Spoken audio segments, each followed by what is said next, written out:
కీర్తనల గ్రంథం 21వ అధ్యాయం 21వ కీర్తనలో నుంచి మనం దేవుని వాక్యాన్ని ధ్యానం చేస్తున్నాం. కీర్తనల గ్రంథం 21వ కీర్తన మొదటి వచనం నుండి చదువుదాం. చదవండి, ప్రశాంత్ చదవండి.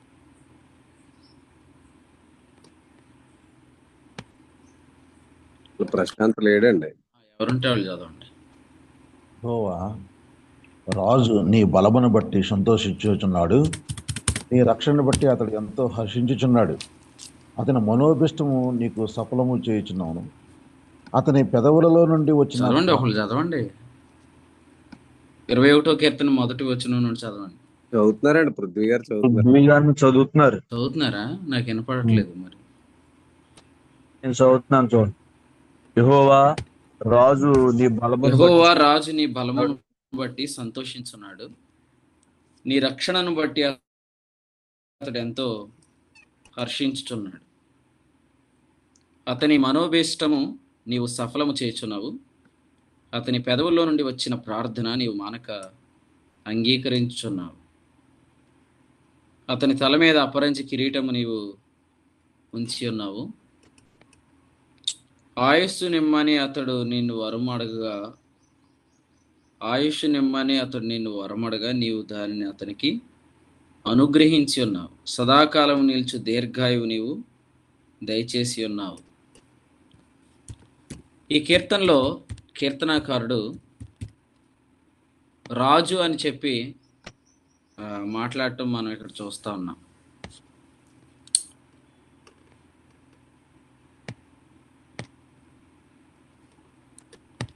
యోహాను సువార్తలో ఎలాగైతే మరి యోహాను సువార్త రాసిన గ్రంథకర్త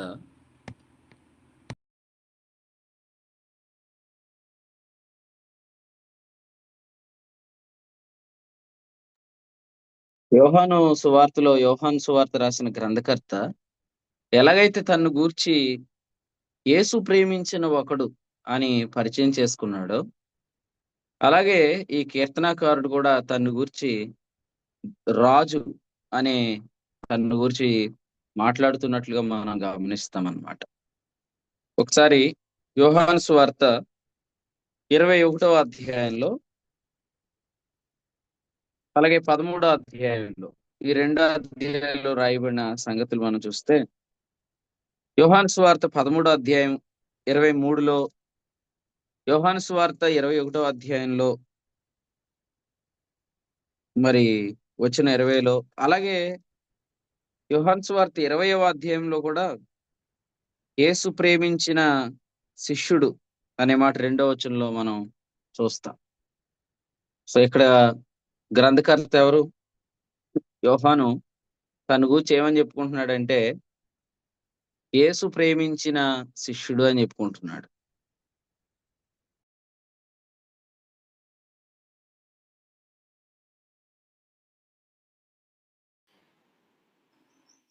అయితే కీర్తనల గ్రంథంలో దావీదు ఏం చెప్తున్నాడు? రాజు అని చెప్తున్నాడు. అంటే ఇదంతా కూడా మనల్ని మనం ఏమని ఎంచుకుంటున్నాం అనే దాన్ని బట్టి. ముఖ్యంగా మనము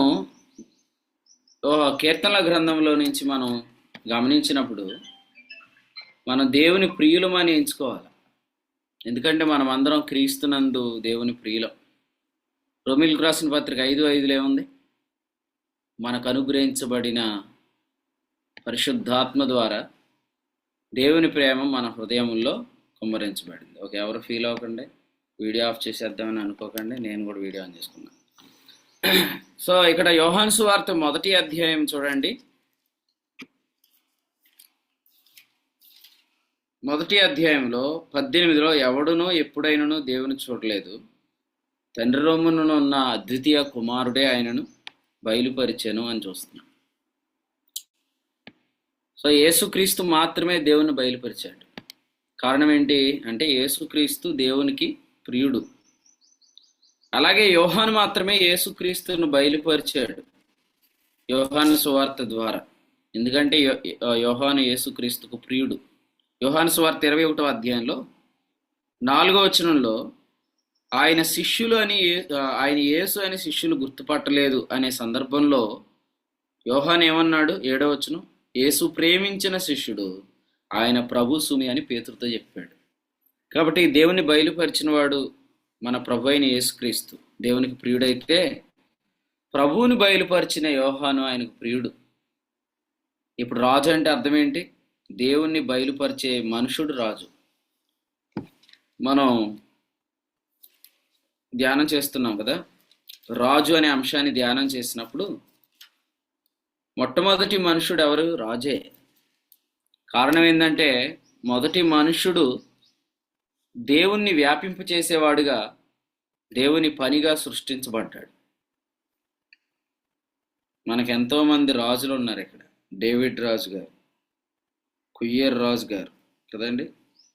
అయితే మనం అందరం కూడా రాజులమే. 21వ కీర్తనలో చెప్పినట్లుగా రాజు అంటే ఎవరు?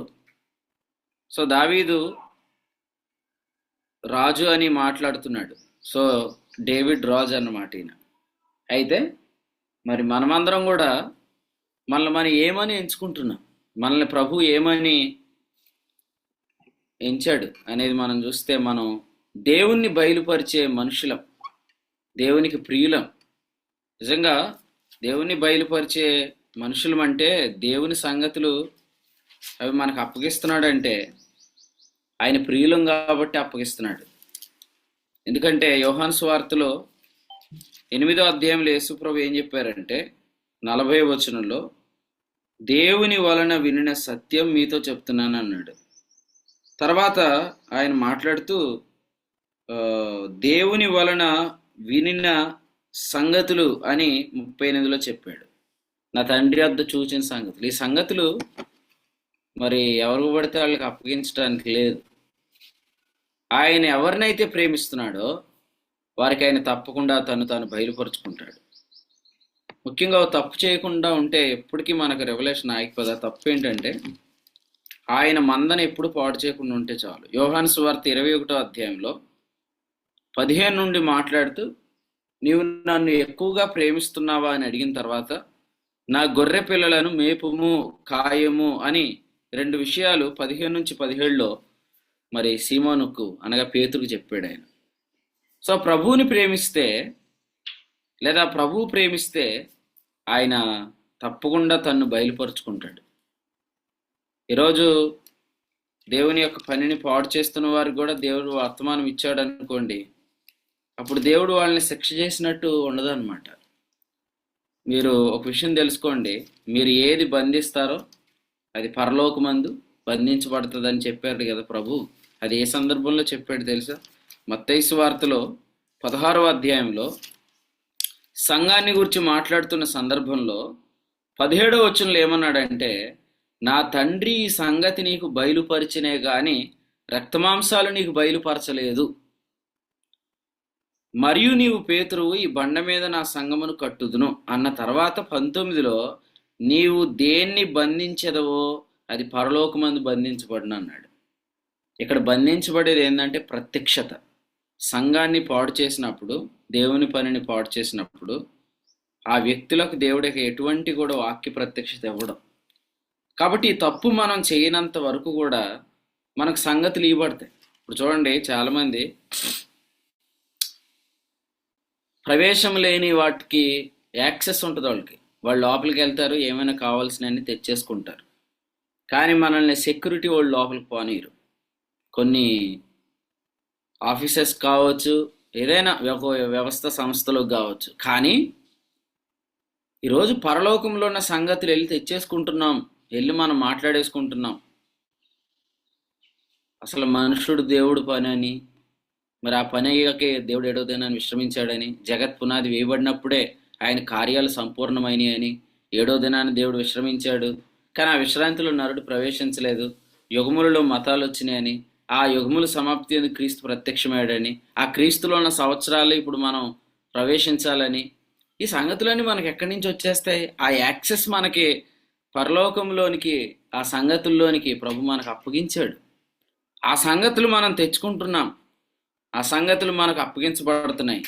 అయితే దీన్ని ప్రభు ఇంకోలాగా ఏం చెప్పాడంటే, యోహాను సువార్తలో 14వ అధ్యాయంలో ఇస్కరియోతు కాని యోధ, అంటే మరొక యోధ అయిన ఆ యోధా గారు ఏమడిగారంటే 22లో, నీవు లోకమునకు కాక మాకు మాత్రమే నిన్ను నీవు కనబరుచుకొనుటకు ఏమి సంభవించను అన్నప్పుడు ప్రభు చెప్పారు, ఒకడు నన్ను ప్రేమించిన ఎడల అని చెప్తూ ప్రభు అన్నారు, నేనును వానిని ప్రేమించి 21వ వచనం వానికి నన్ను కనుబరుచుకుంటానన్నాడు.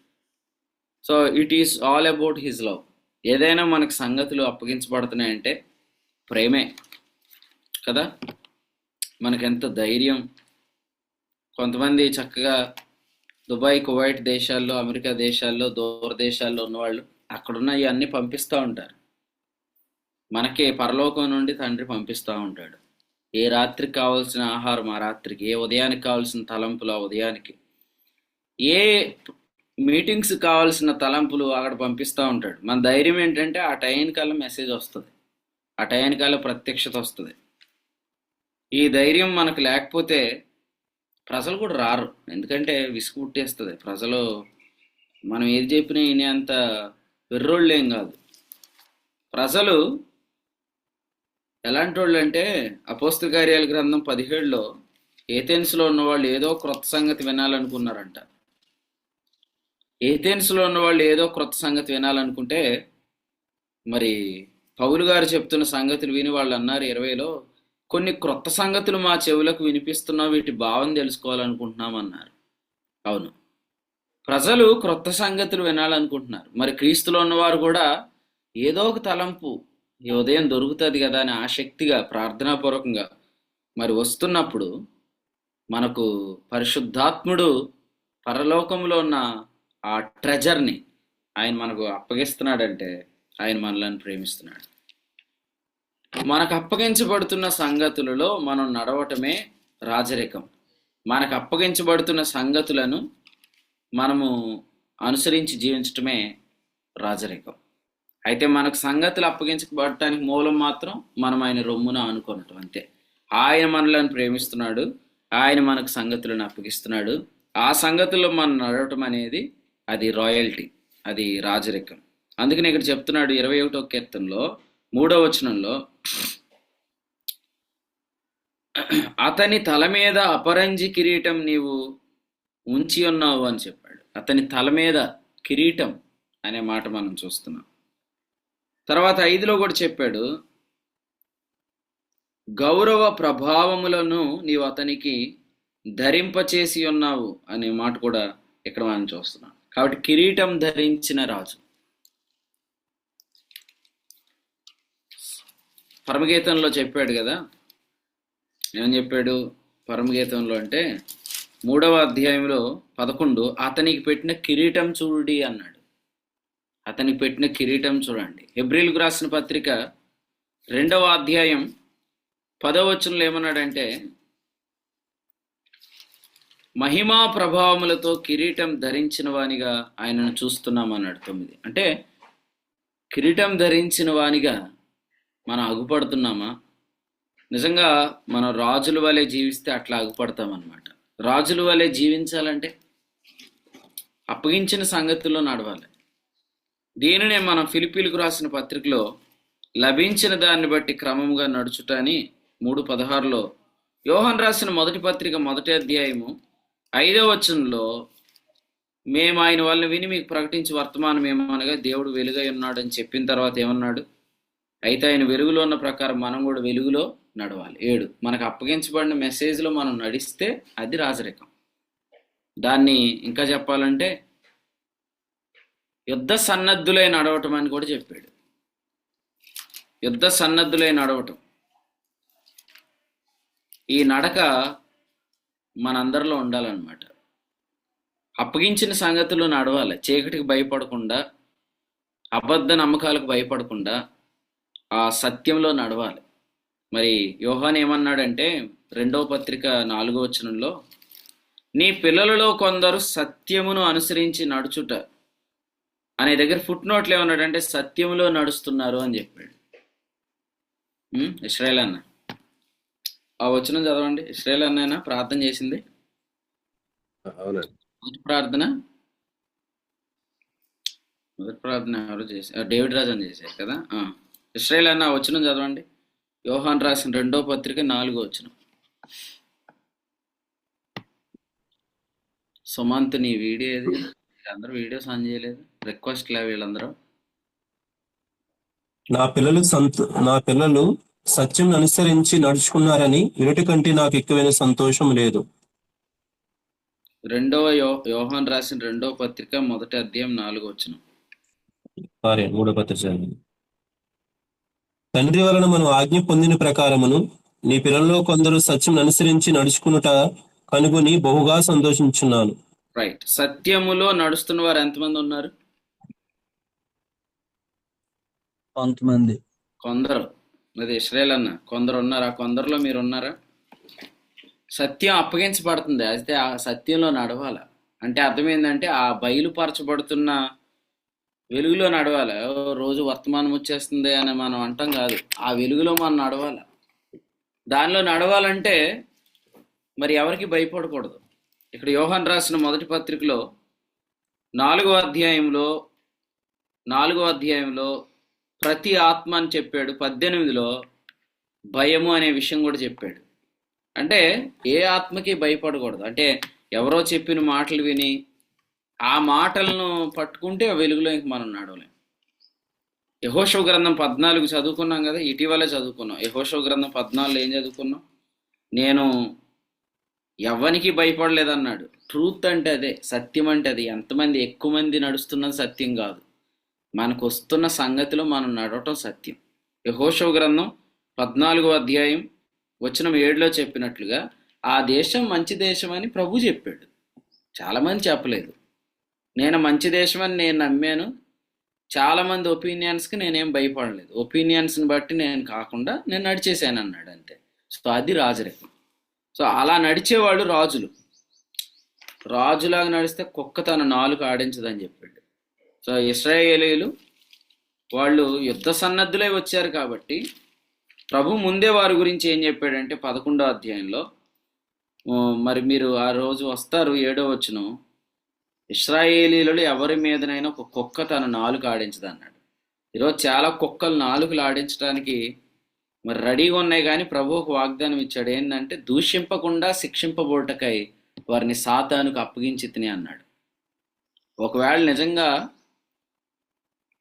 మనుషులు దూషించడానికి తమ నాలుకలు తెరిచినప్పుడు ప్రభు వారి కన్నుల గ్రుడ్డితనం కలుగు చేసి పరలోకమందు బంధిస్తాడు. ఆ బంధించినప్పుడు ప్రజలు ఇంకెక్కువగా దూషించకుండా ఆయనే వారిని శిక్షిస్తాడు. అందుచేత సో కుక్క తన నాలుగు ఆడించలేదంటే ఇశ్రాయేలీలో పారిపోతున్న పిరికి పందల్లాగా ఏదో పట్టుకెళ్ళిపోతున్నట్లేరు. మరి వాళ్ళ దగ్గర సంచులు లేవంటే చాలా విస్తారమైన ఆస్తిని పట్టుకొని వచ్చారు వాళ్ళు. 12వ అధ్యాయంలో పులి అని రొట్టెను పట్టుకున్నారు. 35లో విస్తారమైన డబ్బులు పట్టుకొని వస్తున్నారు. నేను కూడా చెప్తున్నా, ఈ ఉదయకాలం బర్నబాస్ అని మనకు డబ్బులు పంచట్లేదు, పులి అని పిండి పంచుతున్నాడు. పులి అని పిండి మీ దగ్గర ఉంటే మీకు వెండి నగలు, బంగారు నగలు, విస్తారమైన ఆస్తి మీకు ఇచ్చేసినట్టే. అవి మీ జీవితాల్లో ఉంటాయి. మీకు ఒకటి చెప్తాను చూడండి. రాత్రి మన సహోదరి భువనేశ్వరి గారి హస్బెండ్ మహిమ్ తేజస్ బ్రదరు, ఆయన బయట దేశాల్లో ఉన్నారు, బయట కంట్రీస్లో ఉన్నారు. వారు రాత్రి మెసేజ్ పెట్టారనమాట నాకు. అంటే లాస్ట్ ఇయర్ ఈ టయానికి ఒక కుటుంబ జీవితమే లేదు నాకు అసలు. వాస్తవంగా నేను నా భార్య విడిపోయినట్టు అయిపోయింది.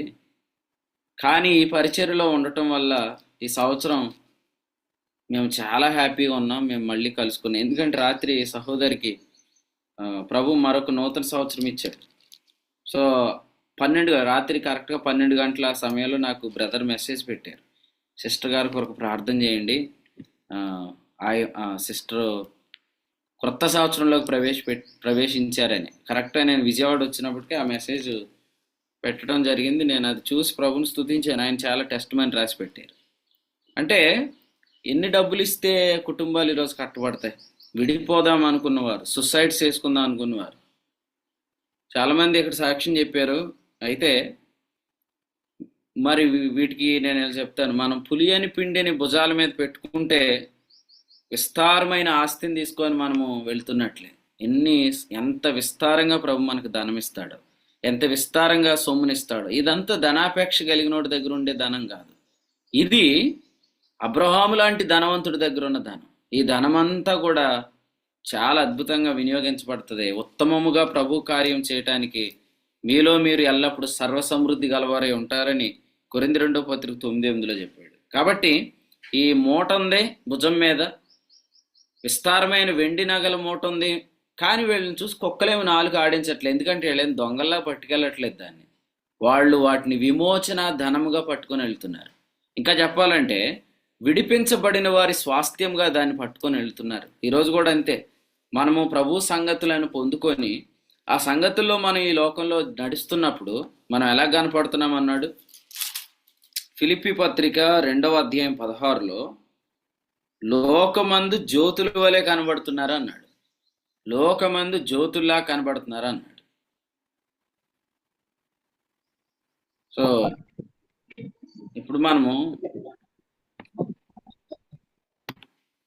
ఈ విషయాన్ని ఆలోచిస్తే పౌలే అన్నాడు, అసలు లోకమందు జ్యోతుల్లాగా నా పిల్లలు కనపడితే నేను వ్యర్థంగా పరిగెత్తలేదని, నేను పడిన కష్టం నిష్ప్రయోజనం కాలేదని క్రీస్తు దినమున అతిశయం కలిగింది. ఈరోజు ఆవిడ ఒప్పుకోకపోవచ్చు, కొంతమందికి ఒప్పుకోవడానికి మనసు రాట్లా.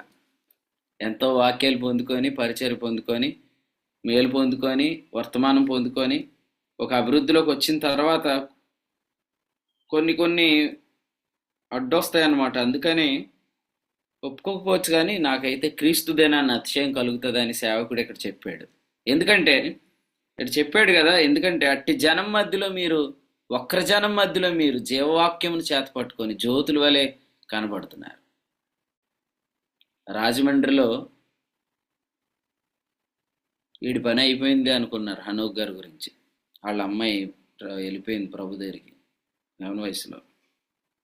ఇప్పుడు రీసెంట్గా మొన్న గురువారం బైబిల్ స్టడీ అప్పుడు ఆయన షోల్డర్ బ్యాగ్ తగిలించుకొని వెళ్తుంటుంటే పాత పాస్టర్ గారు, అంటే పాత తిత్తు కనబడిందంట.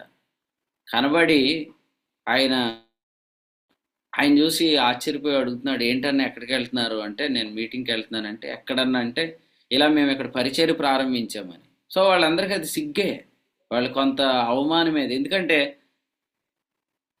మనుషులు మనల్ని పలకరిస్తున్నట్టున్నా they are expecting something else. వాళ్ళు మన నుంచి ఏదో ఎక్స్పెక్ట్ చేస్తారు. వీళ్ళు అయిపోయింది వీళ్ళ పని, ఈ అమ్మాయి చనిపోయింది, ఇంక ఈయన అయిపోతాడు, పిచ్చోడు అయిపోతాడు అని అనుకుంటారు. కానీ అట్టి జనము మధ్య మీరు జీవవాక్యమును చేత పట్టుకొని జ్యోతుల వలె కనబడుతున్నారు. కుక్క తన నాలుకను ఆడించకుండా రాజుల వలె ప్రభు జీవింపజేస్తాడు. అందుచేత 21వ కీర్తనలో మనం చదివిన వాక్యంలో కిరీటం ధరించిన రాజును చూడండి అనే మాట మరి పరమగీతంలో చదివాం, హెబ్రీ పత్రికలో చదివాం. కిరీటం ధరించిన వానిగా ఆయన చూస్తున్నాం.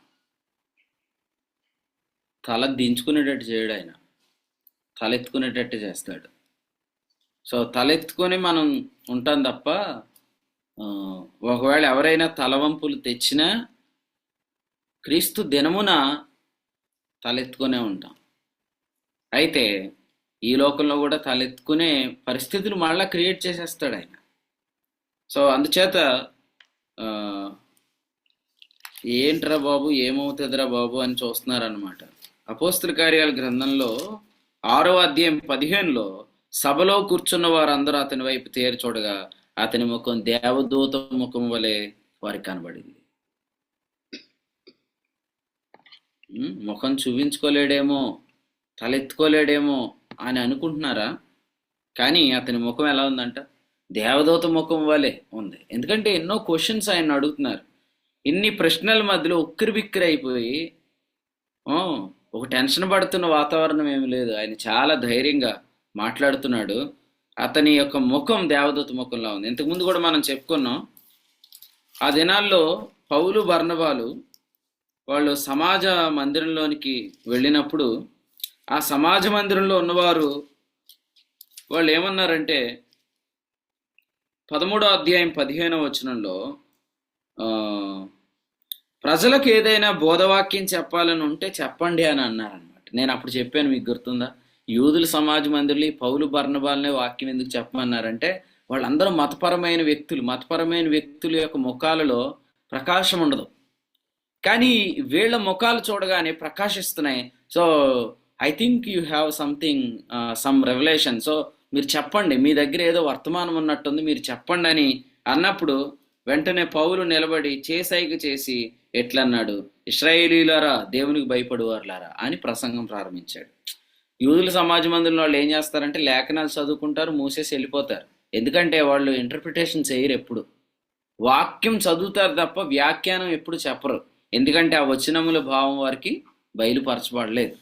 కానీ భావం తెలిసిన వారి యొక్క ముఖాలు ప్రకాశించడం చూసి మనం ఈరోజు చదివిన వాక్యంలోంచి మీరు ఏమైనా చెప్తారా అని వారిని అడిగినప్పుడు పౌలు బర్నబాలు ఏం చేశారు, ఆ లేఖనములను వారు అనుసరించి 39వ వచనం అపోస్తల కార్యాలు, మోషే ధర్మశాస్త్రం వల్ల ఏ విషయముల్లో నీతిమంతులుగా తీర్చబడలేకపోతారో ఆ విషయములన్నిటిలో విశ్వసించు ప్రతివాడు ఈయన వల్ల నేను నీతిమంతుడిగా తీర్చబడినని మీకు తెలియను గాక. సో అట్లా ఉండాలన్నమాట. సో మన ముఖాల మీద కిరీటం ధరించిన ఆ ప్రకాశం, ఆ ప్రభావం అనేది మనలో కనిపిస్తుంది. అర్థమైందా? సో కుక్క తన నాలుకను ఆడించదు, నమ్మండి. అటువంటి వక్రజనం మధ్యలో మీరు ఉన్నారు, అయినా జ్యోతుల వలె కనబడతారన్నాడు. సో నమ్మండి, ప్రభుకు స్తోత్రం చెప్పండి. 5వ వచనంలో అన్నాడు, గౌరవ ప్రభావములు నీవు అతనికి ధరింపు చేశావు. గౌరవమే. సీనియర్స్ వెళ్ళిపోయిన తర్వాత జూనియర్స్ నిలబడితే ఏమంటారు, లేదండి మోషేలా చేయలేడండి అని అంటారు యెహోషువని. కానీ 4:14 ఏముంది, యెహోషువను ఆ దినమును దేవుడు గొప్ప చేసెను గనుక వారు మోషేను గౌరవపరిచినట్లు అతని బ్రతుకు దినములన్నిటిని అతని గౌరవపరిచిరి.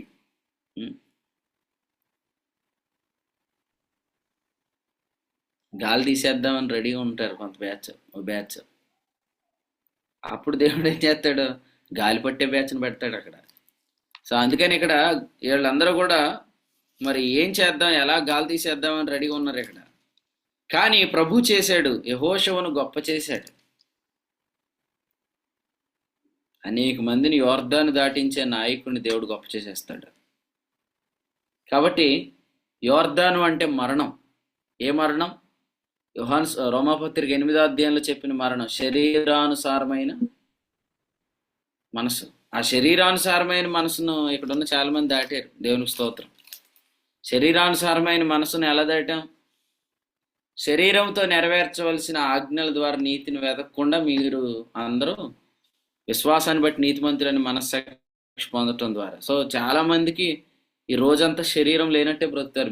మీరు ఎలా బ్రతికారంటే నాయకుడు మిమ్మల్ని ఏం చేశాడు, శరీరానుసారమైన మనస్సును మరణాన్ని దాటించాడు యోర్దాను. ఎలా దాటాం? ఇదంతా ఆ ఆజ్ఞలు, ఆ పలకలు, ఆ మందసంలోంచి కరుణాపీఠం దాని మీద ఉంచి భుజాల మీద దాన్ని మోస్తున్నవారు ఆ యోర్దాను నీళ్లను వారు కాలుతో ముట్టగానే ఎగువ నుండి పారుతున్న యోర్దాను ఏకరాశిగా నిలిచిపోయిందండి. ఈరోజు కూడా అంతే. విశ్వాస సంబంధమైన దేవుని ఏర్పాటు, అది దాని అర్థం ఏంటంటే 10 ఆజ్ఞలు బయటకు రాకుండా కరుణాపీఠం ఉంచడం అనేది తిమోతి 1:3. ఆ ఏర్పాటు అనే నాయకత్వం చేస్తున్నప్పుడు యోర్దాను ఎగువ నుండి పారుతుంది. ఎక్కడి నుంచి? ఆదామను పురము నుండి పారుతుంది. ఎలా పారుతుంది? కోతకాలం యోర్దాను దాని గట్లన్నిటి మీద పొర్లిపోరను అన్నాడు. అంత విస్తారంగా పారుతున్న యోర్దాను కాలు తాగ్గానే ఆగిపోయింది. సువార్తికుని పాదం ఎంత గొప్పది చూడండి. యెహోషువ గ్రంథం 1వ అధ్యాయంలో ఏమన్నాడు? నువ్వు అడుగుపెట్టు నేను ఇస్తానన్నాడు. అంతే 3వ వచనంలో. పెద్ద ప్రసంగం ఏం చేయక్కర్లేదు, కాలాడితే చాలు, ప్రభు మనకి ఇస్తాడు. ఎందుకంటే మనం మోస్తుంది ఆ సువార్త కదండి. ఏ సువార్త? విశ్వాస సంబంధమైన గృహ నిర్వాహకత్వం, విశ్వాస మర్మం. ఆ సువార్త ప్రకటిస్తున్న వారి కాలు మోపారంటే ప్రభు ఆ దేశాన్ని ఇస్తాడు. కాబట్టి యోర్దాను దాటించే నాయకత్వం, వారి కాళ్ళు, వారి పాదములు. అందుచేత యెహోషువను ప్రభు గొప్ప చేశాడు. ప్రజలందరూ ఎక్కడికి దాటారు తెలుసా? ఫస్ట్ స్టేజ్ ఏది? యోర్దాను దాటగానే గిల్గాల్. గిల్గాల్ అంటే అర్థం ఏంటంటే ఐగుప్తు అవమానాన్ని దొర్లించేశాడు. ఇప్పుడు ఐగుప్తుల అవమానం ఏంటి? రోజు లేవగానే ప్రతి ఒక్కడిని సారని పిలవాలి. ఇప్పుడు అసలు పెద్దోడిని మనం సారనట్లేదు, డాడీ అంటున్నాం.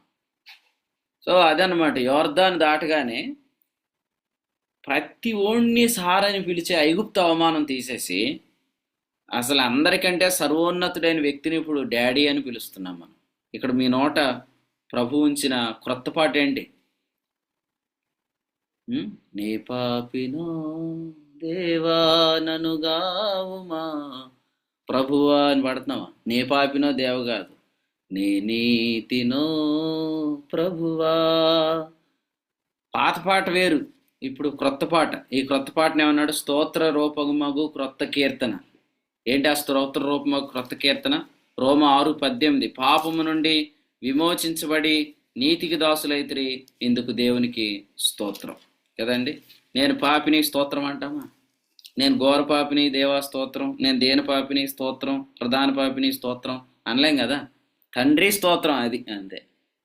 సో ఇప్పుడు చూడండి, ప్రతి ఒక్కడిని అయ్యా అయ్యా అయ్యా అని పిలిచే బానిసత్వం నుండి, ఐగుప్తు అవమానం నుండి తీసుకొచ్చి అసలు అందరిలో ఉన్నతమైన వాడు. మొట్టమొదటి అబ్రహాం ప్రత్యక్షమైన దేవుని పేరేంటి? ఏల్ ఎలియోన్. ఏల్ ఎలియోన్ అంటే సర్వోన్నతుడైన దేవుడు. ఏల్ ఎలియోన్ సర్వోన్నతుడైన దేవుడు కదా. ఇశ్రాయేల్ పాడిన పాట ఏంటి?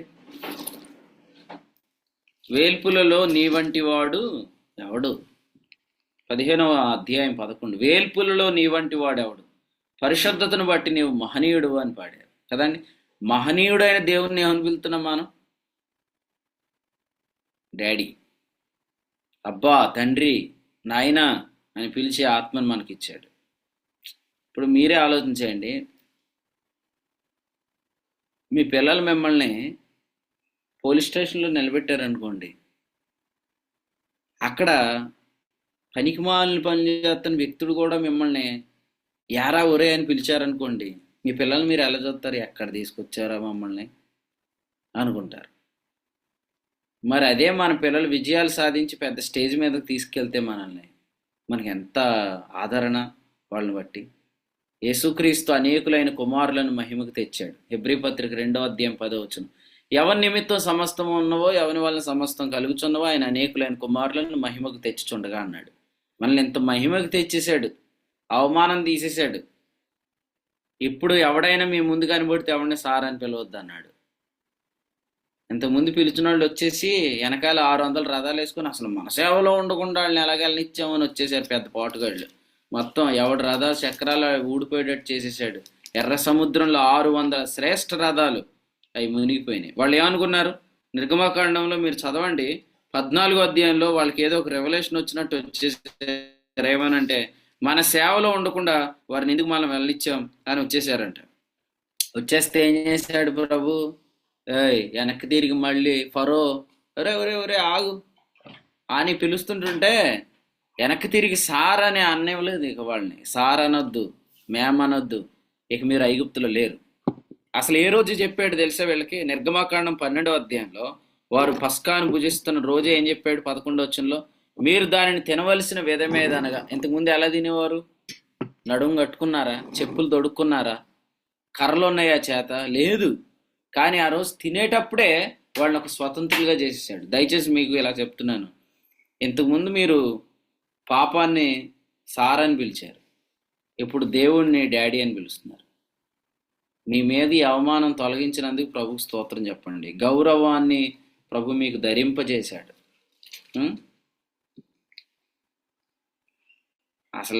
అసలు ఉన్నతమైన వ్యక్తినే మనం ఇంత సమీపంగా ఉన్నామంటే మనం ఏమంటాం? మాకు పెద్ద పెద్దోళ్ళు అందరూ తెలుసండి అంటాం. కొంతమందికి అదే ఎక్కువ, ఏది మాకు పెద్దోళ్ళు తెలుసండి అంటాం. మనం కూడా ఏమనాలా? మాకు అందరికంటే పెద్ద ఆయన తెలుసు అనాలి. ఆ పెద్ద ఆయన ఎవరంటే దానియేలు గ్రంథంలో చెప్పాడు, మహావృద్ధుడగు అని సన్నిధి అన్నాడు. మహావృద్ధుడు అంటే మహానుభావుడు. ఇందాక మనం చదివిన దగ్గర మహనీయుడు, ఇక్కడ చదివిన మహానుభవం గలవాడు కదండి. తెల్లని వెంట్రుకలు గలవారిని తొందరగా తృణీకరించొద్దు అన్నాడు, ఎందుకంటే వాళ్ళకి ఎక్స్పీరియన్స్ ఉంటుంది. మొన్న నెడదవోల్లో సత్యానోగ్ గారు దిగిపోతాను, నేను ఎయిర్పోర్ట్కి రాను, ఇంటికి వెళ్ళిపోతాను అన్నాడు బండి మీద. మా డ్రైవర్ గారు గిద్యోన్ గారు అన్నారు, వద్దండి మీరు ఉండాలండి కారులో అన్నాడు. అప్పుడు నేను అన్నాను అనమాట, అంతే మరి పెద్ద రకం ఉండేవాళ్ళని తొందరగా తీసేయటానికి లేదు, వాళ్ళు ఉండాలి, మనకు అనుభవం చెప్పాలన్నాను. అలాగా ఇప్పుడు దానియేలు గ్రంథంలో రాసినట్లుగా మన తండ్రి ఎవరండి? మహావృద్ధుడు. మహావృద్ధుడగు అని సన్నిధి అని చెప్పాడు, చూసారా? కావాలంటే చదవండి, దానియేలు గ్రంథం 7వ అధ్యాయంలో ఉంది వివరంగా. మరి ప్రభుకు స్తోత్రం చెప్దాం. ఆయనకి ఎంత అనుభవం ఉంటుందండి. అంత అనుభవం గలవాడిని మనం రోజు ఏమని పిలుస్తాం? రోజేంటి అసలు కూర్చొని పైకి లేవలేకపోయినప్పుడు తండ్రి అంటారనమాట. కూర్చొని లేవలేకపోయిన తండ్రి అంటారు, పడుకునేప్పుడు తండ్రి అంటారు, ప్రార్థిస్తే తండ్రి అంటారు. మరి ఎంత గౌరవం ఇచ్చాడు.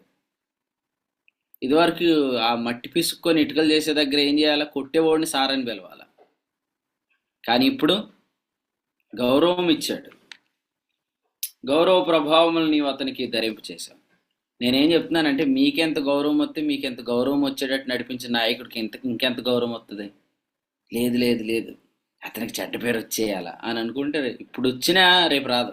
క్రీస్తు దినమున అతిశయమే. కాబట్టి అసలు సేవకుడిని ఎంత గౌరవపరచాలంటే, ఎందుకు గౌరవపరచాలంటే ఆ సేవకుడు అనేక మంది గౌరవం ధరించుకునే అవకాశం ఇచ్చాడు.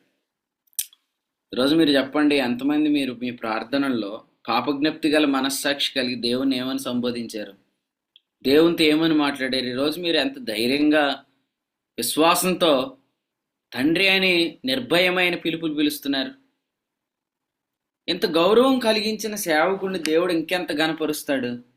దాన్ని మనం ఓర్చుకోవాలా, దాన్ని మనము ఖచ్చితంగా యాక్సెప్ట్ చేయగలగాల.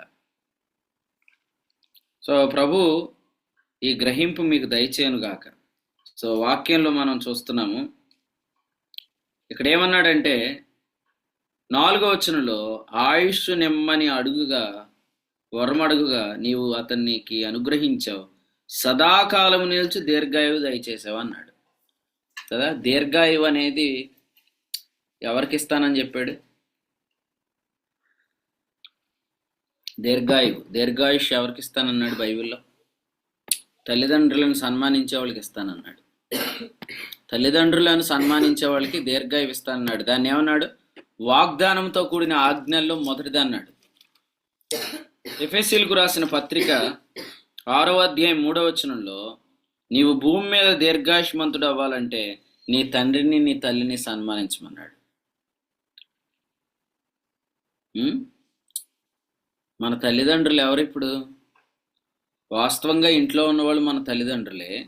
అయితే తెస్సలోనికీయులకు రాసిన మొదటి పత్రిక 2వ అధ్యాయం 11వ వచనంలో తండ్రి అనే మాట మనం ఇక్కడ చూస్తున్నాం. తండ్రి తర్వాత 7లో తల్లి అంటున్నాం. కాబట్టి సేవకుడు మనకు తల్లిదండ్రులు. ఎవరైతే మనకు వాక్యాన్ని గ్రహింపయ్యేటట్టు చేస్తారో, మనల్ని జీవింపజేస్తారో వారు తల్లిదండ్రులు. నేను అడుగుతాను, మీ ఊర్లో తల్లిదండ్రులను ఎదిరించిన పిల్లలు ఉన్నారా? మా ఊర్లో లేరు అనేవాళ్ళు ఎవరైనా ఉంటే మీ ఊరి పేరు చెప్పండి, ఒకసారి వస్తాను.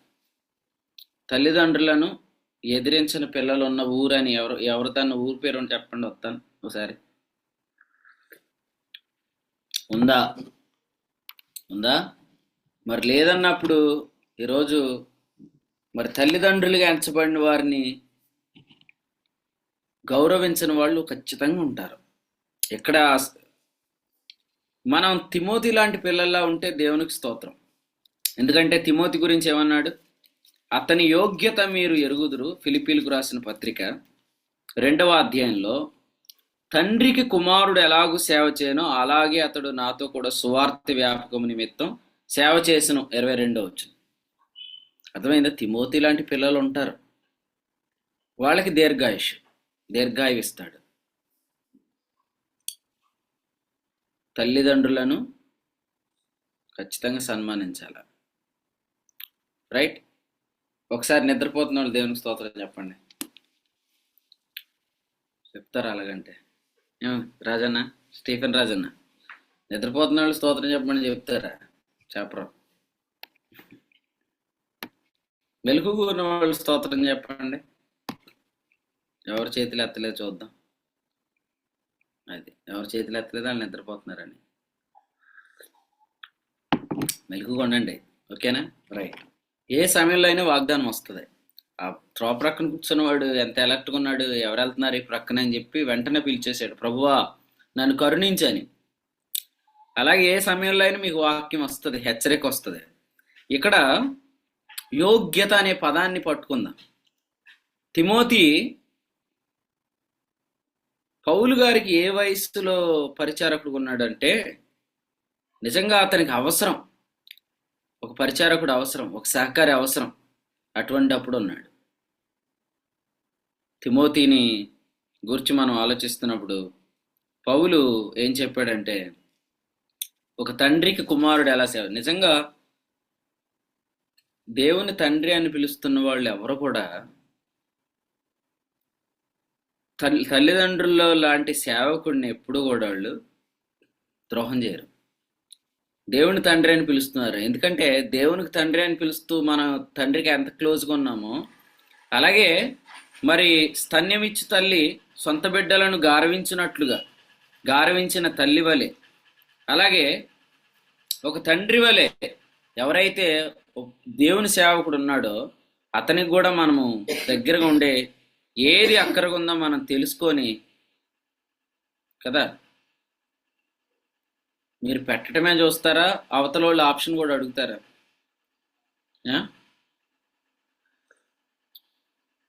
ఏదైనా కావాలి అని మీరు అడుగుతారా? ఏది పెడితే తీసుకుంటారా అంటే అడుగుతారు కదా. ఇప్పుడు రేపు పొద్దున ఉప్మా వండుతామంటారు ఇంట్లో, మనం ఏమంటాం? ఉప్మా అయితే తిన్నాను అంటారు పిల్లలు, అంటారు లేదా? ఉప్మా నేను తిన్నా అంటారు. పోనీ ఏం కావాలి చెప్పరా అని అడుగుతాం. అలాగే తిమోతి తన డాడీకి, అంటే అపోస్తుడైన పౌలు గారికి ఏం కావాలో అడిగి అది పరిచర్య చేస్తున్నాడు. అందుకనే మీరు చూడండి, తన ఆఖరి పత్రిక ఎవరికి రాశాడు? తిమోతికే రాశాడు. రాస్తే ఏమన్నాడు? త్వరగా వచ్చేయి అని అన్నాడు. సో అది ఆ స్వరం చాలా కొంచెం ఇబ్బందిగానే ఉంటుంది. ఎందుకంటే నువ్వు త్వరగా వచ్చేయి, నా దగ్గర ఎవరు లేరు, అందరూ వెళ్ళిపోయారు అని చెప్పాడు. చూసారా, అది కొంచెం పెయిన్ఫుల్గానే ఉంటుంది. సో ఈ ఉదయకాలం మనం వాక్యాన్ని వింటున్నప్పుడు ఒక తల్లిదండ్రులను సన్మానించే వారికి దీర్ఘాయువిస్తాడు ప్రభు. అందుచేత ఈ 21వ కీర్తనలో మనం చదువుతున్నప్పుడు ఆయుష్ నిమ్మని అతడు నిన్ను వరుమడగ్గా. మనకి సంవత్సరాలు అవసరమా? ఎస్, అవసరమే. మనకు దినములు అవసరమే. ఎందుకు అవసరం అంటే, మరి ఆయన టైం ఇస్తే ఆ టైంలో మనం పరిచర్య చేస్తే ఆ పరిచర్యకు రేపు ఫలం పొందుతాం. ఇప్పుడు ఆయన టైం ఇవ్వలేదనుకోండి, మనం పరిచర్య చేయడానికి లేదు. అందుకని ప్రభువుని మీరు కూడా అడగండి, ప్రభువా మీరు వచ్చేలోపు ప్రతి క్షణం నాకు ఇవ్వు, నువ్వు వచ్చేలోపు ప్రతి గంట నాకు ఇవ్వు, నువ్వు వచ్చేలోపు ప్రతిరోజు నాకు ఇవ్వు, ఎఫెక్టివ్గా ప్రతిరోజు నేను ఎక్స్పీరియన్స్ చేయాలి అని మీరు అడగండి. ఖచ్చితంగా మీ టైం దేవుడు నింపుతాడు. మీ కాలం చాలా విలువైంది, ఈ సమయం చాలా విలువైంది. సో హృదయంలో మన తల్లిదండ్రుల పట్ల మనకి ఎటువంటి ఆలోచన ఉంది ఆలోచిద్దాం. తల్లిదండ్రులను కొట్టేవాళ్ళు ఉన్నారు, తల్లిదండ్రుల వాళ్ళని తిరస్కరించే వాళ్ళు ఉన్నారు. మనోవేదనే పుట్టించాడు ఎవడు తల్లిదండ్రులకి?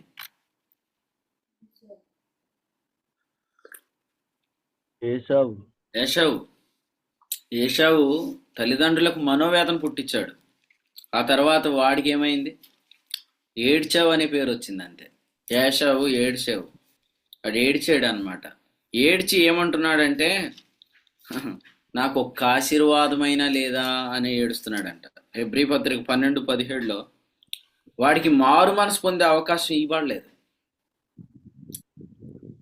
వాళ్ళు మారరా అని అంటే, అసలు ఈ హెబ్రీ పత్రికలు ఏం చెప్పాడు తెలుసా? అవకాశం ఇవ్వనన్నాడు. 6వ అధ్యాయంలో అట్టి వారిని నూతన పరచుట అసాధ్యమన్నాడు 6వ వచనంలో. తల్లిదండ్రుల ఆస్తి తీసుకొని వాళ్ళ ఆస్తిని ఉపయోగించుకొని వాళ్ళు పెట్టే తిండి తినేసేసి వాళ్ళనే తన్నేసే వాళ్ళకి మరి ఏం చెప్తాం చెప్పండి? వాళ్ళ చేత ఆస్తులు రాయిపించేసుకుంటారు, అన్నీ తీసేసుకొని చివరికి వాళ్ళనే దంతున్నారు. అంత దౌర్భాగ్యకరమైన పరిస్థితుల్లో మనం ఈరోజు ఉన్నామన్నమాట. కానీ ప్రభుకు స్తోత్రం, యాషావు లాంటి వాళ్ళే లేరు, తిమోతి లాంటి వాళ్ళు కూడా ఉన్నారు, భ్రష్టులే లేరు, యోగ్యులు కూడా ఉన్నారు. 21వ కీర్తనలో మనము ఈ విషయాన్ని బట్టి ప్రభుకి స్తోత్రం చెల్లిస్తున్నాం. 7వ వచనంలో ఎలా రాశాడు? సర్వోన్నతుని కృపచేత అతడు కదులకుండా నిలుస్తాడు అనే మాట మనం చూస్తున్నాం. సో మరొక మంచి ఆలోచన ఇది ఏంటంటే, మనము ఈరోజు స్థిరంగా నిలబడటానికి కారణం సర్వోన్నతుని కృప. ఎందుకంటే రాజు అనే మాట మళ్ళీ ఇక్కడ మెన్షన్ చేశాడు. రాజు ఆలోచనలు ఎలా ఉండకూడదు, అలా మనం ఉండకుండా ప్రభు చేశాడు. ఒక ఆలోచన పట్టుకొని మోషే బయటకు వచ్చాడు. బయటకు వచ్చిన దగ్గర అక్కడ ఏం రాశాడంటే, అతడు స్థిర బుద్ధి గలవాడై, తర్వాత ఏముంది, రాజాజ్ఞకు భయపడలేదన్నాడు. ఏలయనగా అతడు బహుమానముగా ప్రతిఫలముగా కలగబో బహుమానమందు దృష్టించాడు. 11:26 హెబ్రీ పత్రిక కదా, 11:26. ఇదే 11:26లో ఇంకో వచనం ఉంది, చెప్తారు ఎవరైనా? సేమ్ ఇటువంటి రెఫరెన్సే, మీరు చదవండి. అపోస్తుల కార్యాలు 11:26 అన్నమాట. ఈ అపోస్తుల కార్యాలు 11:26లో బర్నబాసు యొక్క హెచ్చరిక విన్న అంతియోకియ విశ్వాసులు క్రైస్తవులు అనబడరు. ఎందుకంటే బర్నబాసు యొక్క హెచ్చరిక ఏంది? మీరు ప్రభువును స్థిర హృదయంతో హత్తుకోండి. 23 వచనం. స్థిరులు. మన ఈరోజు చాలా మంది స్థిరులు చూస్తున్నాం. ప్రభుకు స్తోత్రం. స్థిరులు అంటే ఎవరు? 15:56 కొరింథీ మొదటి పత్రిక 58. కదలని వారు, అదనమాట. స్థిరులు అంటే ఇక కదలరు. గలతీలకు రాసిన పత్రిక 2వ అధ్యాయంలో ఏమన్నాడు? వాడిని స్తంభములుగా ఎంచబడిన వారు 9. మన పరిచయలో స్తంభం పేరు చెప్పండి.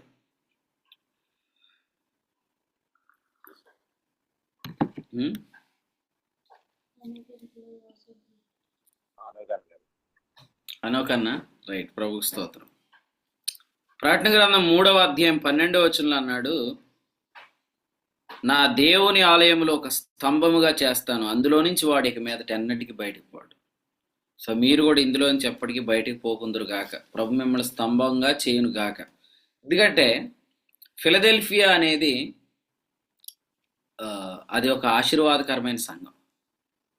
ఇక్కడ కీర్తనల గ్రంథంలో అదే చెప్పాడు. ఏమనంటే 21వ కీర్తనలో నిత్యము ఆశీర్వాద కారకుడుగా ఉండునట్లు నీవు అతన్ని నియమించావు అన్నాడు 6వ వచనంలో. ఫిలదెల్ఫియా సంఘం అదే. ఫిలదెల్ఫియా సంఘం గురించి మాట్లాడుతున్న వచనాలన్నిటిలో కూడా అది నిత్యమైన ఆశీర్వాదానికి చెందిన అనుభవంలో ఉంది. మరి అందులో నుంచి బయటికి వెళ్ళిపోకూడదు, స్తంభంగా ఉండాలి. మరి స్తంభంగా ఉండకపోతే ఏం జరుగుతుంది అంటే, ఎఫెసీయులకు రాసిన పత్రికలో ఏం చెప్పాడు? తప్పు మార్గమునకు లాగు కుయుక్తి 14 పడుతుంది. అప్పుడప్పుడు శృతిలో ప్లే చేసినా కొన్నిసార్లు ఏమైతే మంచి ట్యూన్లో ప్లే చేసినా ట్యూన్లో నుంచి మనం ఒక నోట్లోకి వెళ్ళిపోతాం. తెలిసిపోద్ది బయట వాళ్ళు, అసలే కొంచెం సంగీత జ్ఞానం ఉన్న వాళ్ళు కూడా తప్పు ప్లే చేస్తున్నాడు రా అనిపిస్తుంది. అట్లాగా ఈ 4:14 ఎఫెసీ పత్రికలో తప్పు మార్గమునకు లాగు కుయుక్తి పడుతుంది. ఆ కుయుక్తిలో ఏం చేయకూడదు? గాలికి కొట్టుకొని పోవునట్లు కల్పించబడిన ప్రతి ఉపదేశానికి అటు ఇటు కొట్టుకొని పోవడం. కల్పించిన ఉపదేశానికి కలవరం అయిపోతే ఇక నువ్వు స్తంభం కావు.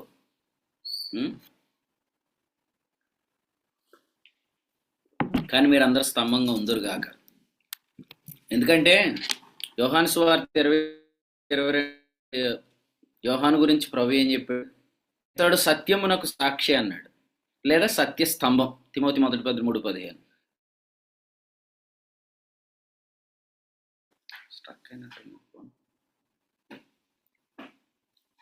అన్నా స్ట్రక్ అయిందా? వచ్చిందా వాయిస్? వచ్చిందండి. సో ఇక్కడ సత్యమునకు స్తంభము అని యోహాను చెప్పబడ్డాడు కదా. ఆయన ఎప్పుడు దాకా ఉంటాడు అన్నాడు? నేను వచ్చే వరకు అతడు ఉంటాడు. మీరు ఎవరైనా మళ్ళీ ఒకసారి అమెరికా దేశానికి వెళ్ళి మళ్ళీ వచ్చేలోపు ఎవరుంటారు ఈ పరిచర్లో? వాళ్ళే స్తంభాలు. ఉంటారని నమ్మండి. తిమోతితో పౌలేమన్నాడు, నేను ఆలస్యం చేస్తున్నాను, నేను అసలు రాననలేదు. యేసుప్రభు కూడా నేను ఆలస్యం చేస్తున్నాను అన్నాడు, కానీ ప్రతిసారి ఆయన పలికిన మాట ఏంటి? నేను త్వరగా వస్తున్నా అన్నాడు. నేను వచ్చే వరకు అతడు ఉంటాడు అన్నాడు. ఎంత మంచి మాట కదండి. చిక్కాల ఆనందం వాళ్ళ పిల్లలు మా సంఘంలో ఉన్న పొలుకుమాటి కాలేబు గారిని చూసి ఏమంటారంటే, మా చిన్నప్పుడు ఎలా ఉన్నాడు ఇప్పుడు అలాగే ఉన్నాడు అంటారు. అతడు ఎప్పుడు ఒకేలా ఉంటాడు అనమాట. అలాగూ మరి ఎంతకాలం అయిన తర్వాత వచ్చి చూసినా కూడా అతడు ఉండాలి. అతడు స్తంభం. ఎందుకంటే ప్రకటన గ్రంథంలో 4:1 ఆ యోహాన్ని ప్రభు ఏమన్నాడు, ఎక్కడికి ఎక్కి రమ్ము అన్నాడు. సో ప్రభువు పిలిచే రోజు వరకు మనం నిల్చుందాం. ప్రభు మీకు అట్టి కృప దయచేయను గాక. మరి స్థిరులుగా కదలని వారు ఉంటే మీరు నిత్య ఆశీర్వాదానికి కారణాలుగా ఉంటారనమాట. 21వ అధ్యాయము కీర్తనల గ్రంథంలో మనం చూసాం, నిత్యము ఆశీర్వాద కారకుడే. చూసారా ఎంత మంచి మాట, మీరందరూ నిత్య ఆశీర్వాద కారకులుగా ఉందురుగాక. సో నిన్న మొన్న అనుకుంటా 2 రోజుల క్రితం ప్రభు చెప్పాడు కదా, మనం కన్ఫ్యూజన్గా ఉండడం కన్క్లూజన్గా ఉంటామని. సో మనం ఒక కారణంగా కూడా ఉంటాం. ఇతన్ని ఎందుకు ఉంచాడు ప్రభు అంటే ఒక కారణం ఉందండి అనేటట్లుగా ప్రభు మిమ్మల్ని ఉంచుతాడనమాట. ఫైనల్గా ఒక్క మాట చదువుకొని ఆగుదాం. 21వ కీర్తనలో ఏం చెప్పాడంటే 11వ వచనంలో, రాజుకు కీడు చేయాలని ఉద్దేశించారంట, దురుపాయము పన్నారంట, కానీ దానిని కొనసాగింప లేకపోయారంట. ప్రభువే చెప్పాడు కదా యెషయా గ్రంథం 54లో ఏమని, 17వ వచనం, నీకు విరోధంగా రూపించబడిన ఏ ఆయుధము వర్ధిల్లదు. Right answer. ఏ ఆయుధం వర్ధిల్లదు. ప్రభు స్తోత్రం. ఇక్కడ ఏం చెప్పాడు, నీవు వారిని వెనుకకు త్రిప్పివేసేదవు. 600 రథాలంటే మామూలు మాట. 600 రథాలను ప్రభు వెనక్కి తిప్పేశాడు. మీరు వెనక్కి వెళ్ళిపోతే మంచిది అన్నాడు. వాళ్ళే వెళ్ళనన్నారు. వాళ్ళని ప్రభు ఏం చేశాడు, ముఖం మీద కొట్టాడు. నీ వింటినారులను బిగించి వారిని ముఖం మీద కొట్టుదు అన్నాడు. కాబట్టి ప్రభువు శత్రువుల చేతికి మనల్ని అప్పగించడం, శత్రువుల చేతికి ప్రభు నిన్ను అప్పగించడం. శత్రువులు వారు పన్నుతున్న ప్రతి దురుపాయం దేవుడు నిర్వీర్యం చేస్తాడు. అంచేత భయపడొద్దు శత్రువుకి, నువ్వు రాజు అని మర్చిపోద్ది ఉదయకాలం. సో చెప్పండి అందరూ అని చెప్పండి, క్రీస్తునందు మనం అందరూ రాజులం. సో క్రీస్తునందు రాజులమైన మనం శత్రువులకు భయపడక్కర్లేదు. ఎందుకంటే ఈ రాజరికంలో శత్రువులందరూ మన పాదపీఠం క్రింద ఉన్నారు. సో మన రాజు ఏం చేశాడు, మన రాజు తిమోతి 2:1-10 మరణమును నిరర్థకం చేశాడు. మరణాన్ని నిరర్థకం చేశాడు. అపోస్తులు 2:24 మరణం ఆయనను బంధించి ఉంచుట అసాధ్యమైంది. కాబట్టి మన రాజు పునరుద్ధానుడైన రాజు. అంచేత కడపటి శత్రువే మనకు అప్పగించబడినప్పుడు మిగిలిన శత్రువులందరూ అప్పగించబడతారు. అమాలేకీలను నిర్మూలన చేయని సౌలు వంటి రాజులం కాదు, సౌలునే చంపిన అమాలేకీయుడిని మరి ఎదిరించిన దావీదు వంటి రాజులు. దావీదు అమాలేకీయుని పూర్తిగా నిర్మూలన చేశాడు. అందుచేత మన జీవితాల్లో కూడా మన శత్రువులందరూ మన పాదాల క్రింద ఉన్నారు. ఈ కీర్తన రాసిన కీర్తనాకారుడు ఆఖరిగా చెప్పిన మాట ఏంటంటే, గానం, మేము గానము చేయదు. సో రాజు ఎప్పుడు పాటలు పాడుతూనే ఉంటాడు. సౌలుకి పాటలు పాడుతూ రాదు. సౌలు రాజు గారికి పాటలు రావు, సౌలు రాజు గారికి సంగీతం నచ్చదు. సో అదనమాట ఆ ఫ్యామిలీ బ్యాక్గ్రౌండ్ అది. అందుకని వారి కుటుంబం అంతకంతకు నీరసెళ్ళింది. కానీ దావీదు ప్రబిలాడు. దావీదు పాటలు పాడతాడు, దావీదు వాయిద్యం వాయిస్తాడు, దావీదు నాట్యం చేస్తాడు. మనల్ని అందరినీ కూడా దేవుడు ఈ ఆత్మచేత నడిపించును గాక. మన ఫ్యామిలీ అంతా రాయల్ ఫ్యామిలీ, రాజ కుటుంబం. మనమందరం కూడా ఎప్పుడు గానం చేసే కుటుంబం. మన శత్రువులందరూ మన కాళ్ళ క్రింద ఉన్నారు. అందును బట్టి మనం ఎప్పుడు ప్రభువుని గానం చేస్తూ నాట్యం చేస్తూ ఉంటాం. ప్రభు ఇక్కడ ఉన్న వారందరినీ స్తంభాలుగా, రాజులుగా, నిత్యాశీర్వాద కారకులుగా ప్రభు కాపాడును గాక. ఆమేన్. 21వ కీర్తన నుంచి ప్రభు తన దాసుని ద్వారా ఎవరో రాజులు అన్న విషయాన్ని ప్రభు జ్ఞాపకం చేశారు. రాజు అన్న అనుభవాన్ని గురించి మరి దేవుడు ప్రియులుగా ఎంచిన వారే రాజులు అన్న విషయాన్ని ప్రభు జ్ఞాపకం చేస్తూ మరి దేవుడిని బయలుపరిచినటువంటి ప్రభు అయిన యేసుక్రీస్తు ప్రభు వారిని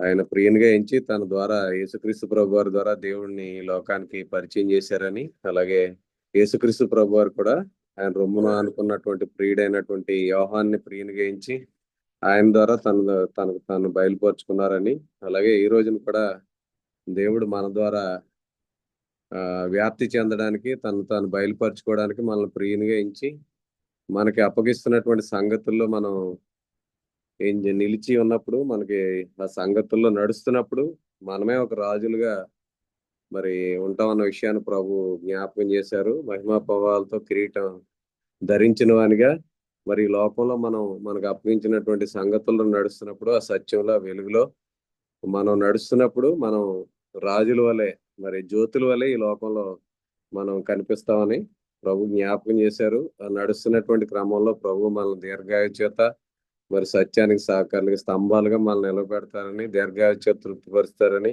అలా కీర్తనలు పాడే వరకు ఉంచుతారని, నిత్యము ఆశీర్వాద కారణంగా మనల్ని ఉంచుతారని ప్రభు ఈ యొక్క అధ్యాయం నుంచి మనతో మాట్లాడిన సంగతులకే ప్రభుకి కృతజ్ఞత తెలియజేస్తూ శ్రేష్టమైన వర్తమానం అందించిన దేవుని సేవకులకి కూడికి పక్షంగా వందనాలు తెలియజేస్తున్నాం. అలాగే రేపటి ఈ రోజు ఏ విధమైనటువంటి కూడికలు లేవు. సేవకులు మరి మార్టూరులో ఉంటారు కాబట్టి, ఉంటే అక్కడ ప్రత్యేకమైన కూడికలో సాయంత్రం లైవ్ రావచ్చు, గమనించండి. ఈ రోజు ప్రత్యేకమైన కూడికి కాదు, ఈ రోజు లైవ్ ఇస్తానని చెప్పాగా రాత్రి మీకు. అవునండి, అవును. రాత్రి లైవ్ ఉంటది. అలాగే అందరు లైవ్ లో జాయిన్ అవ్వండి. చక్కగా ఈ రాత్రి మనం ఒక వాక్యాన్ని ధ్యానం చేద్దాం. ఈ రోజు పెంటపాడు భీమవరంలో బైబిల్ తరగతులు ఉండవు, గమనించండి. రేపు రాజమండ్రి కూడికి యథావిధిగా జరుగుతుంది. శుక్రవారం తణుకు బైబిల్ స్టడీ తర్వాత ప్రార్థనా కూడికి ఉంటుంది, జ్ఞాపకం చేసుకోండి.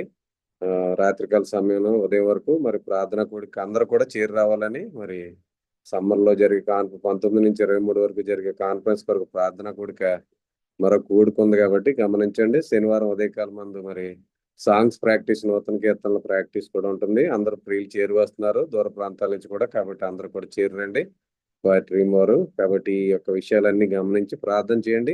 ప్రాముఖ్యంగా 19 నుంచి 23వ తేదీ వరకు ఏ ఒక్కరు కూడా మిస్ చేసుకోకుండా అందరూ కూడా చేరి రావాలని మిమ్మల్ని అందరినీ ప్రేమతో ఆహ్వానిస్తున్నాం.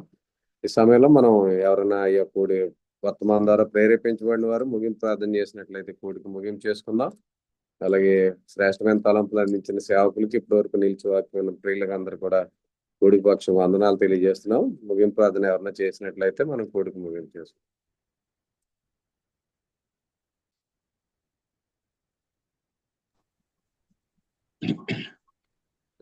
సత్యనారాయణ వందాలండి. వందాలండి. చేరు వచ్చిన ప్రియులందరికీ, వాక్యం ఉన్న ప్రియులందరికీ వందనాలు చెల్లించుకుంటూ ప్రార్థన చేసుకుంది. సకల ఆశీర్వచనములకు కారణముద్రైన గొప్ప దేవుడా, మీకు వందనాలు స్తోత్రాలు. ప్రభా, ఈరోజు మరి ప్రభా మీరు ఇచ్చిన వాక్యాన్ని బట్టి, వాగ్దానాలను బట్టి మీకే వందనాలు స్తోత్రాలు. కీర్తనల గ్రంథం నుంచి ప్రభా 21వ గ్రంథం నుంచి గొప్ప పాఠాన్ని మా ప్రభు మాకు నేర్పించారు. యెహోవా రాజును బట్టి సంతోషించేవాడు నీవు, రక్షణను బట్టి ఎంతో సంతోషించి గొప్ప దేవా మీకే వందనాలు స్తోత్రాలు. అవును తండ్రి నా ప్రభువా, అయ్యా నా ప్రభువా, మేము రాజులైన యాజక సమూహంగా ఉండాలని నా ప్రభువా, ఈ యొక్క యాజక రూపమైన రాజ్యంగా మీరు ఉండాలని ఇశ్రాయేలుతో చెప్పారు. అలాగే నా ప్రభు రాజులైన యాజక సమూహం అని పేతురు గారు చెప్తున్నారు. నా ప్రభు అట్టి విధముగా ఉండుటకు నా తండ్రి, నా ప్రభు పిలువబడిన మీ పిల్లలందరిని బట్టి మీకే వందనాలు స్తోత్రాలు. అవును ప్రభు, మీరు ఇచ్చిన రక్షణ నా తండ్రి, అయ్యా దాని కొనసాగింపులో నా ప్రభు మీరు ఇంకెంతో సంతోషించేవారుగా ఉన్నారు నా తండ్రి. అయ్యా గొప్ప దేవుడా మీకే అవును నాయన నా ప్రభు, యాహాను సువార్తలో చెప్పబడినట్లుగా ఎవడును ఎప్పుడును దేవుని చూడలేదని తండ్రి రొమ్మున ఉన్న అద్వితీయ కుమారుడు ఆయన బయలుపరిచాడు అన్నట్లుగా నా ప్రభు. అవును తండ్రి, ఆయన ద్వారా నా ప్రభు మిమ్మల్ని మేము చూస్తూ ఉన్నాం నా తండ్రి. అయ్యా మీ ద్వారా దర్శనాలు నా తండ్రి, అయ్యా నా ప్రభు ఈ యొక్క ఆత్మ ద్వారా నా ప్రభు మాకు పరిచయాలు కలిగిన తండ్రి, మీతో నా ప్రభు ఉంటుంది ప్రభు. అయ్యా సమస్తము సమకూర్చువాడు నా తండ్రి, ప్రతి విషయాన్ని నా ప్రభు సేవకుల ద్వారా బయలుపరుస్తూ ఉన్నాను తండ్రి. యుగాల్లోను తరాల్లోనూ దాచబడిన మర్మాలను మాకు తెలియజేస్తూ ఉన్నాను తండ్రి. కొరింథీ పత్రికలో చెప్పబడినట్లు నా ప్రభు, అయ్యా నా ప్రభు అది యొక్క మనుషుల హృదయాలకు గోచరంగా ఉన్న నా ప్రభుల యొక్క చెవులకి అయ్యా నా ప్రభు అని మీరు చెబుతూ ఉన్నారు నా తండ్రి. అయితే నా ప్రభు కింద వచనాల్లో నా ప్రభు అవి నా ప్రభు ఆత్మతో బయలుపరుస్తానన్నావు మీ పిల్లలకు నా తండ్రి. మనుషుల హృదయాలకి గోచరం కాదు, అవి కంటికి కనపడవు, చెవికి వినపడవు. అయితే మనుషులు అయితే నా ప్రభా మీ ఆత్మతో నా ప్రభా మీరు మీ పిల్లలకి బయలుపరిచి గొప్ప దేవుడు నా తండ్రి. కనికరి సంపన్నుడా మీకే స్తోత్రాలు నా తండ్రి.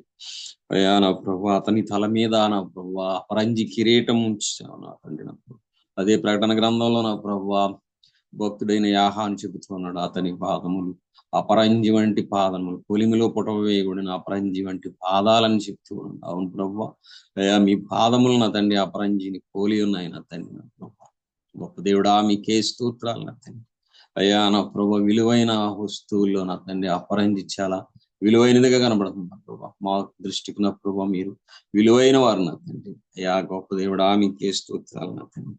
ఈ విలువైన సమయాన్ని మాకు ఇచ్చి మమ్మల్ని ప్రతిదినం పోషిస్తున్న గొప్ప దేవా మీకే వందనాలు స్తోత్రాలు నా తండ్రి. కనికరి సంపన్నుడా మీకే స్తోత్రాలు నా తండ్రి. ప్రతి విషయంలో నా తండ్రి అవును పులియని పిండి గురించి చెప్పారు నా తండ్రి. అవును ప్రభు వారు నా ప్రభు అయ్యా నిర్గమాకాండం 12వ అధ్యాయంలో మేము చూసినట్లయితే నా తండ్రి వారు నడుములు పట్టుకుని నాయన నా ప్రభు వారు కర్రలు చేత పట్టుకుని సిద్ధపాటుతో పిలుపు ఎప్పుడు వస్తుందో బయలుదేరడానికి వారు నా ప్రభు పస్కాను భుజించినట్లుగా నా తండ్రి.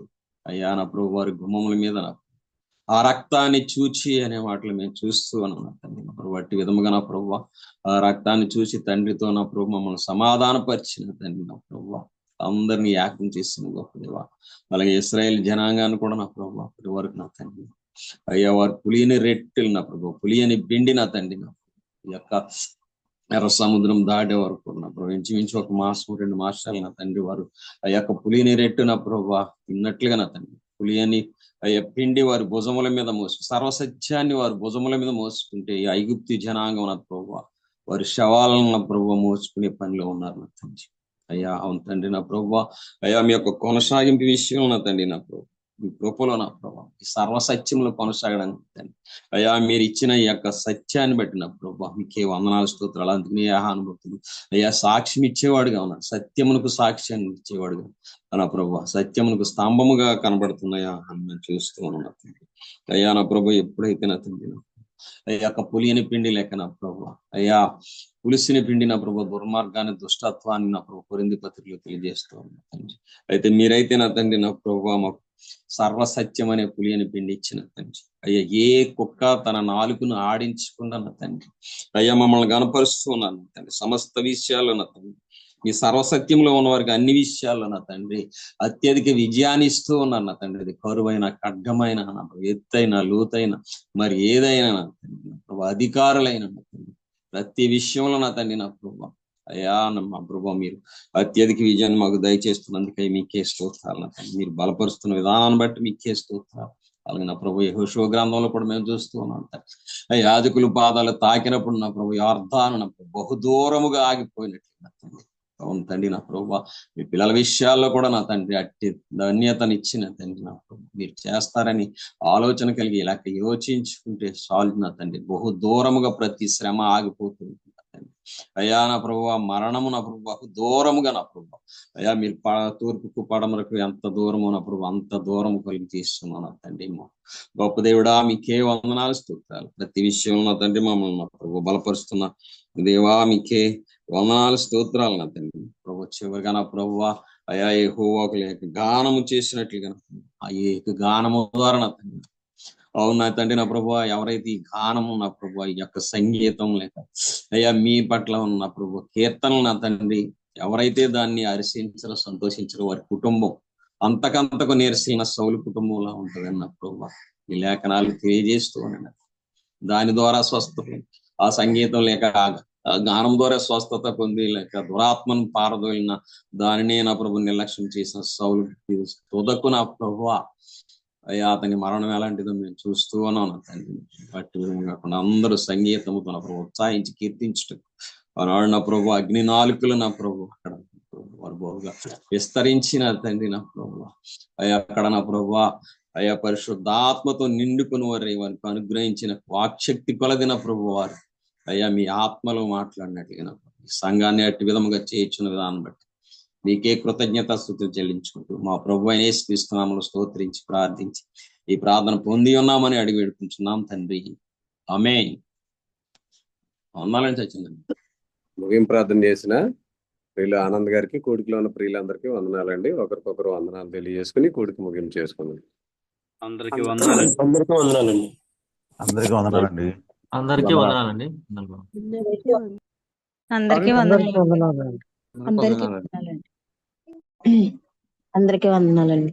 అందరికీ వందనాలండి. అందరికీ అందరికీ వందనాలు. అందరికీ వందాలి. అందరికీ వందనాలండి. అందుకే వందనాలండి.